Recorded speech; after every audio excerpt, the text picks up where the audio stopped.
रामू नाम का एक आदमी अपनी पत्नी रजिया के साथ एक गांव में रहता था। ये बहुत ही गरीब परिवार था। दोनों के कोई संतान नहीं थी। जब रजिया के 2-3 बच्चे होकर मर गए और उम्र ढलने लगी तो रामू का उससे प्रेम कुछ कम होने लगा। रामू पर दूसरे ब्याह की धुन सवार हुई। आए दिन वह रजिया से झगड़ा करने लगा। रामू एक न एक बहाना खोजकर रजिया पर बिगड़ता और कभी कभी उसे मारता भी, और अंत में वह एक नई स्त्री लेकर आ ही गया। इसका नाम था दासी। बड़ी बड़ी आंखें, जवानी की उम्र। रजिया भला इस नव योजना के सामने क्या टिकती। इस घर को उसने मर मर कर बनाया था। उसे सहज ही वो छोड़ नहीं सकती थी। वह इतनी बेसमझ नहीं है कि घर को छोड़कर चली जाए और दासी राज करे। एक दिन रजिया ने रामू से कहा, मेरे पास साड़ी नहीं है, जाकर ला दो। रामू उसके एक दिन पहले दासी के लिए अच्छी सी चुनरी लाया था। रजिया की मांग सुनकर वह बोला, मेरे पास अभी रुपया नहीं है। वह बोली, रुपए नहीं थे तो कल अपनी चहेती के लिए चुनरी क्यों ले आए। चुनरी के बदले उसी दाम में 2 साड़ियां ले आते तो एक मेरे काम ना आ जाती। रामू ने कहा, मेरी इच्छा, जो चाहूंगा करूंगा। तू बोलने वाली कौन है? अभी उसके खाने खेलने के दिन है। तू चाहती है उसे अभी से तेल की चिंता में डाल दूं। ये मुझसे ना होगा। तुझे ओढ़ने पहनने की समझ है तो काम कर, मजदूरी कर। भगवान ने क्या हाथ पैर नहीं दिए तुझे? पहले तो घड़ी भर उठकर काम भी कर लिया करती थी, लेकिन अब तो सारा दिन पड़ी रहती है। तो क्या रुपए आकाश से गिरेंगे? मैं तेरे लिए जान थोड़ी ना दे दूंगा। रजिया ने कहा, तो क्या मैं उसकी नौकरानी हूँ? वह रानी की तरह पड़ी रहे और मैं घर का सारा काम करूँ। मेरी इच्छा होगी मैं रहूंगी, नहीं तो अलग हो जाऊंगी। जो तेरी इच्छा हो तू कर। आज से तेरा गला छोड़ती हूँ। समझ लूंगी कि मैं विधवा हो गई। रामू दिल में समझता था कुछ देर बाद जाकर वह रजिया को मना लेगा, पर दासी भी कूटनीति में कुशल थी। उसने गर्म लोहे पर चोट जमाना शुरू किया। बोली, आज देवी किस बात पर बिगड़ रही थी? रामू ने उदास मन से कहा, तेरी चुनरी के पीछे रजिया महाभारत मचाए हुए है। अब कहती है कि मैं अलग रहूंगी। मैंने कह दिया, तेरी जो इच्छा हो वो कर। दसिया ने आंख मलते हुए कहा, यह सब नखरे हैं कि तुम हाथ पैर जोड़ोगे और मनाओगे और कुछ नहीं। तुम चुपचाप बैठे रहो। 2-4 दिन में अपने आप ही उसकी गर्मी उतर जाएगी। तुम कुछ मत बोलना। रामू ने गंभीर भाव से कहा, दासी तुम जानती हो वह कितनी घमंडी है। वह मुंह से जो बात कह देती है उसे पूरा करके ही छोड़ती है। अब रजिया पहले की तरह सुंदर नहीं थी, इसलिए रामू को अब उससे प्रेम नहीं रहा। वह सोचने लगी, यह घर उसी ने बनाया है, अनाज का लेन देन उसी ने शुरू किया, और आज उसका पति इतनी निर्दयता के साथ उसे दूध की मक्खी की तरह निकाल फेंकना चाहता है। रामू ने इतना भी नहीं कहा कि तू अलग नहीं रह पाएगी। मैं या तो खुद मर जाऊंगा या तुझे मार डालूंगा, पर तुझे अलग नहीं होने दूंगा। परंतु मेरी ऐसी दुर्गति है कि उस निर्दयी को मुझ पर दया भी नहीं आई। दूसरे दिन रजिया एक दूसरे गांव के लिए चल पड़ी। उसने अपने साथ कुछ भी नहीं लिया। जो साड़ी उसकी देह पर थी वही उसकी सारी संपत्ति थी। विधाता ने उसके बालकों को तो पहले ही छीन लिया था, आज घर भी छीन लिया। रामू उस समय दासी के साथ बैठा हुआ आमोद विनोद कर रहा था। रजिया को जाते देखकर शायद वह समझ ना सका कि वह घर छोड़कर जा रही है। रजिया ने भी यही समझा कि इस तरह से चोरों की भांति वह जाना नहीं चाहती। वह दासी को, उसके पति को और सारे गांव को दिखा देना चाहती है कि वह इस घर में से ढेले की कोई चीज भी नहीं ले जा रही। गांव वालों की दृष्टि में रामू का अपमान करना ही उसका लक्ष्य था। उसके चुपचाप चले जाने से तो कुछ भी ना होगा, रामू उल्टा सबसे कहेगा कि रजिया ही घर की सारी संपत्ति लेकर चली गई। उसने रामू को पुकार कर कहा, संभालो अपना घर, मैं जाती हूँ। तुम्हारे घर की कोई भी चीज अपने साथ नहीं ले जा रही। रामू एक क्षण के लिए कर्तव्य भ्रष्ट हो गया। क्या? कहीं उसकी समझ में नहीं आया। उसे आशा ना थी कि वह इस तरह से जाएगी, पर अब क्या करे। दसिया बोली, जाकर गांव में डंडोरा पीट लो, यहाँ किसी का डर नहीं है। तू अपने घर से लेकर ही क्या आई थी, जो कुछ लेकर जाएगी। रजिया ने उसके मुंह न लगकर रामू से कहा, सुनते हो अपनी चहेती की बातें, फिर भी मुंह नहीं खुलता। मैं तो जाती हूँ, लेकिन दसो रानी, तुम भी बहुत दिन तक राज ना कर पाओगी। ईश्वर के दरबार में अन्याय नहीं फलता, वह तो बड़े बड़ों का घमंड चूर कर देता है। ठठियां मारकर हंसी, पर रामू ने सिर झुका लिया। रजिया चली गई। रजिया जिस नए गांव में आई थी वह रामू के गांव के नजदीक ही था। अंत यहाँ के लोग उससे परिचित थे। वह बहुत ही कुशल गृहिणी है, कैसी मेहनती है, कैसी बातों की सच्ची है, यहाँ किसी से छिपा ना था। रजिया को मजदूरी का काम मिलने में कोई बाधा नहीं हुई। 3 साल कैसे कट गई, रजिया को पता ही ना चला।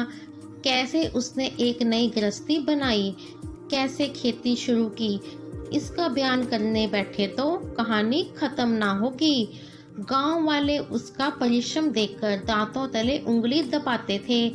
वह रामू को दिखा देना चाहती थी कि मैं तुम लोगों से अलग होकर भी आराम से रह सकती हूँ। अब वह पराधीन स्त्री नहीं है, अपनी कमाई की खाती थी। रजिया के पास बैलों की एक अच्छी जोड़ी थी। रजिया उन्हें केवल खल और भूसी ही नहीं, बल्कि रोज 2-2 रोटियां भी खिलाती थी।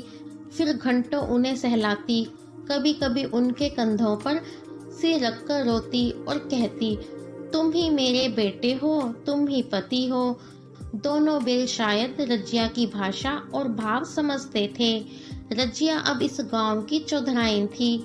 एक दिन रजिया घर लौटी तो एक आदमी ने उसे आकर कहा, तुमने सुना चौधराइन, रामू तो बहुत बीमार है, बाहर खाट पर पड़ा है। मैंने पूछा, कैसा जी है? रामू तो रोने लगा।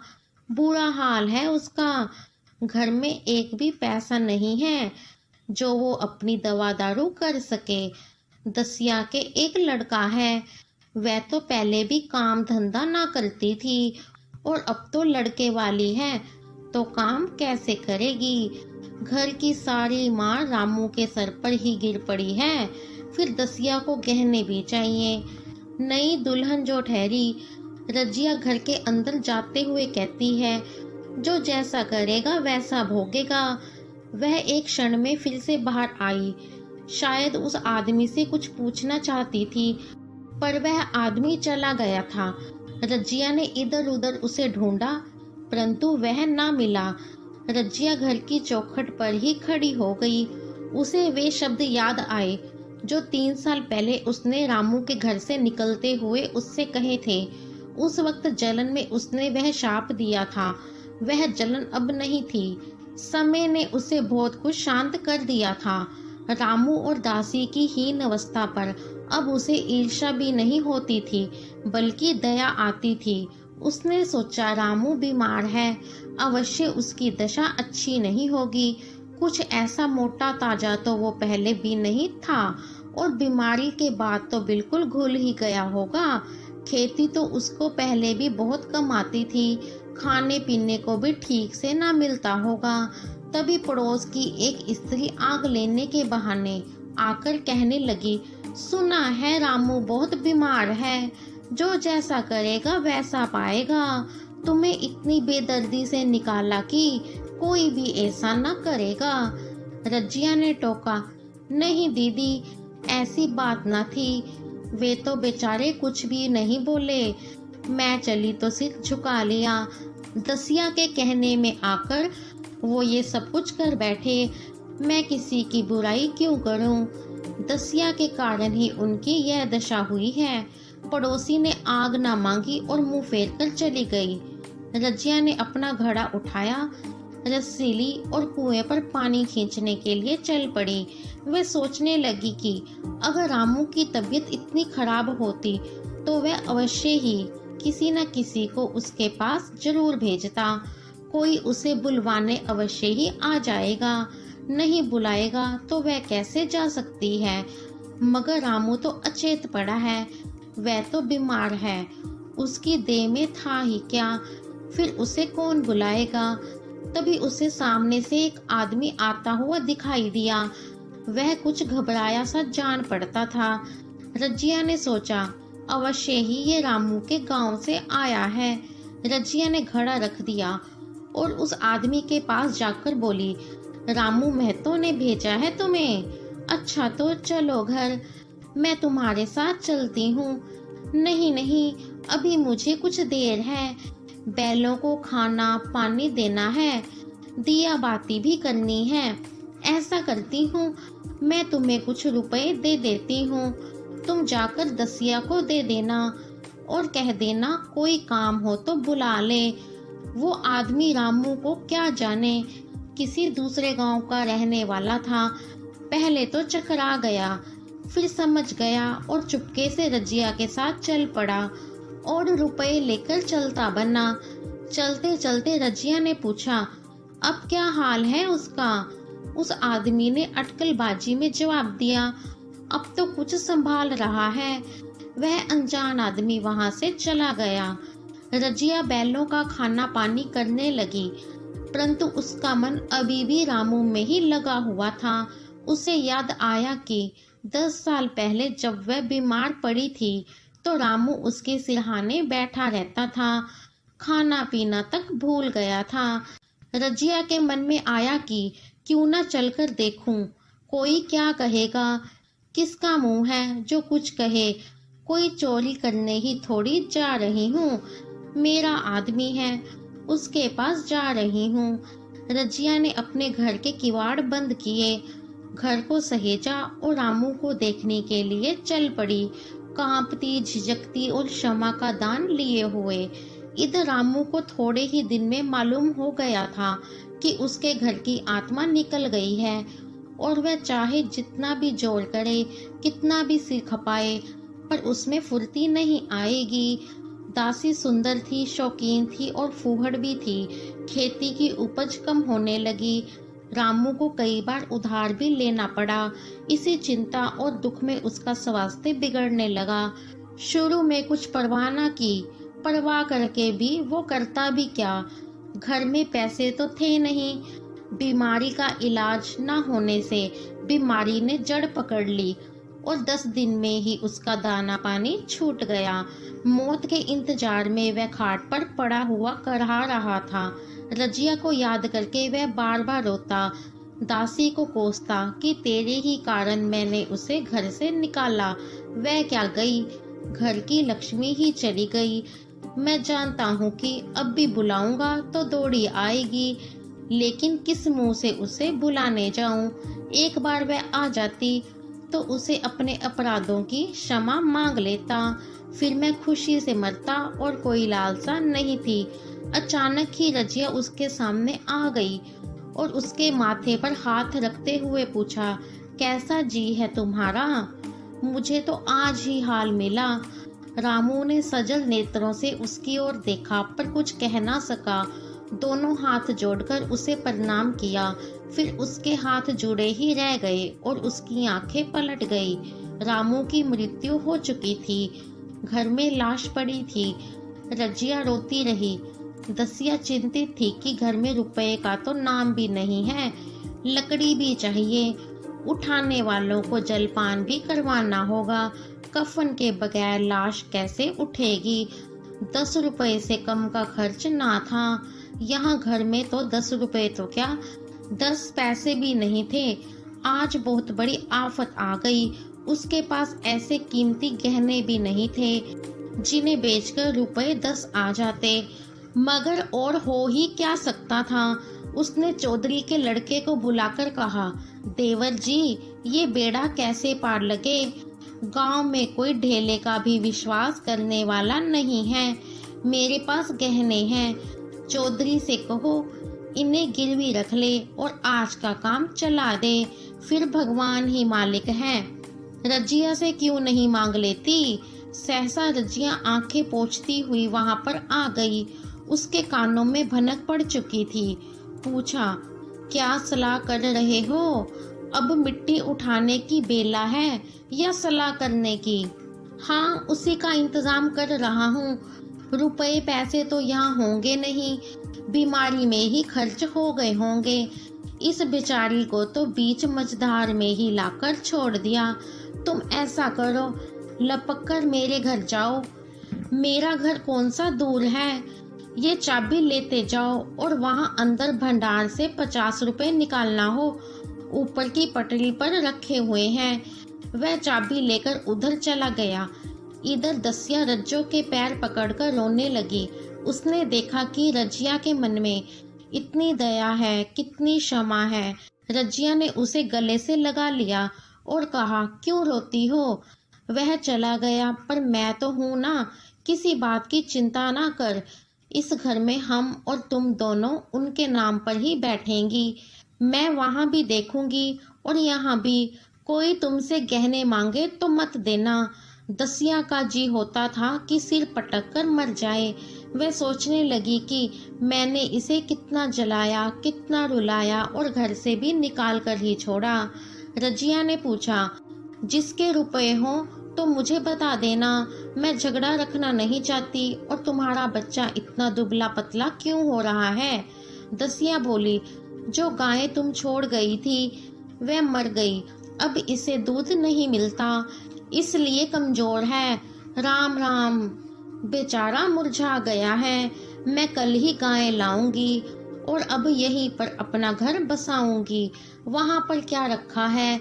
घर से रामू की लाश उठा दी गई और उसका दाह संस्कार भी कर दिया गया।